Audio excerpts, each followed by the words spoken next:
Voce del verbo autonomia, verbo politico, non grammaticale, verbo del popolo. A Vicenza i cittadini, nel famoso referendum, hanno detto sì. Sì con il record veneto di voti favorevoli. Il 98,2% dei vicentini vuole, fortissimamente vuole, l'autonomia. Eppure quella in corso è una partita lunga, lunghissima, persino stucchevole con il governo. Noi di Rete Veneta teniamo il conto dei giorni passati invano nell'attesa che dalle parole si passi ai fatti e anche gli artigiani stanno cominciando a perdere la pazienza. In Confartigianato Nazionale abbiamo fatto un incontro con il ministro Boccia che è venuto a raccontarci lo stato dell'arte del percorso verso l'autonomia differenziata. Ci ha raccontato le difficoltà, ci ha raccontato che però lui è fiducioso di arrivare in tempi brevissimi, già nel primo mese, secondo mese dell'anno, verso una definizione di questa questione. Definire l'autonomia entro febbraio del 2020?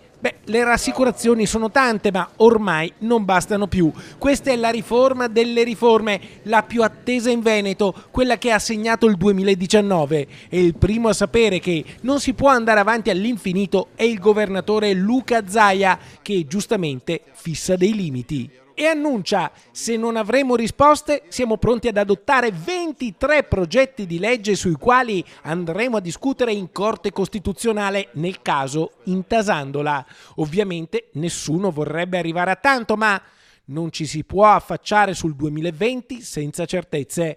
I Veneti hanno già fatto tutto quello che dovevano fare. 18 regioni su 20 vogliono l'autonomia, ormai è endemico e quindi il governo, se non si è accorto che la storia sta cambiando, la storia cambierà il governo. La politica, le forze produttive, i cittadini non vogliono e non possono più aspettare e se l'anno scorso è stato quello dell'attesa, il prossimo si candida a essere quello delle risposte o del governo o in alternativa della Suprema Corte. Sicuramente non ci saranno le 23 materie come sono state richieste e i 9 decimi per quanto riguarda quello che rimarrà sul territorio rispetto al gettito fiscale, ma è un passo in avanti rispetto a quello che c'era prima allo stato dell'arte attuale.